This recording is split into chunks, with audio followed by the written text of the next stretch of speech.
আজ অনেক দিন পর নিজের কিছু প্রয়োজনেই বানালাম এমনই একটা হ্যান্ডমেড জিনিস, যেটা আশা করি সবারই ভালো লাগবে।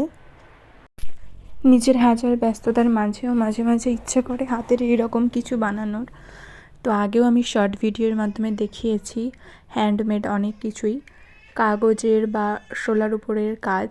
আজ আমি যেটা দেখাচ্ছি সেটা হলো কার্ডবোর্ডের উপর চামচ দিয়ে, প্লাস্টিকের চামচের উপর রং করে সেটা দিয়ে একটা ইউনিক জিনিস বানানোর। অবশ্যই আমি এটার জন্য অন্য ওয়েবসাইট হেল্প নিয়েছি, কিন্তু তবুও আমি নিজের মতন করেও অনেকটা চেষ্টা করেছি যেরকম এইগুলো কালার করা।